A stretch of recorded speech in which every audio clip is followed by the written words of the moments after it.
Orang ini pakai analogi yang cocok banget.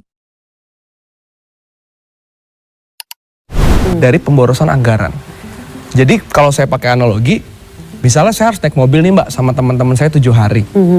Kami hanya punya uang 2 juta rupiah, bensin, makan, itol dan sebagainya. Kemudian si supirnya bilang sebagai pemimpin mobilnya, ayo selama 7 hari setiap rest area kita makannya mahal. Oke. 2 hari pertama bisa makan mahal. Hari keempat uangnya habis, bensinnya nggak jalan, mobilnya berhenti Mbak.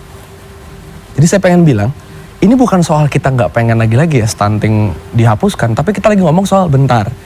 Krisis kayak gini, ada yang lebih prioritas. Saya Mbak, 1 bulan lalu saya habis dari tempat di mana Bung Karno melahirkan butir-butir Pancasila. Sesuai tema di UGM itu. Oke. Tidak jauh jaraknya dari ND, saya membangun sekolah di Kecamatan Kie, daerah 3T di Nusa Tenggara Timur. Oke. Dengan kepala mata sendiri saya saksikan betapa gedung SPPG lebih megah dibanding sekolah SD Impres Fatukusi yang saya bangun di sana, Mbak. Jangankan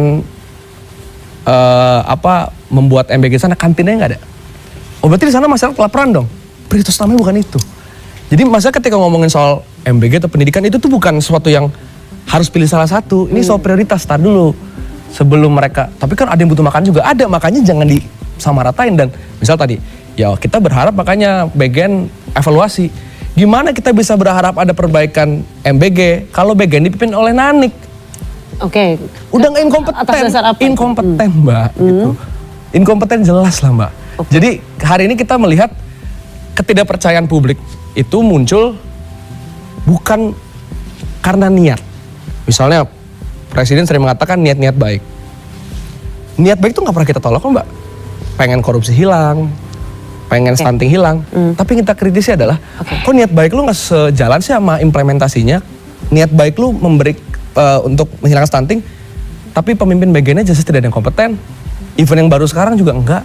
Oke, baik. Jadi menurut saya hari ini keseluruhan tuntutan dari teman-teman muda itu bukan cuma soal tuntutan teknokratik, tapi kita melihat teknokratik ini tidak akan terwujud tanpa ada perubahan politik. Dan perubahan politik itu nggak tentang selamanya tentang kerusuhan gitu ya, Mbak. Tapi tentang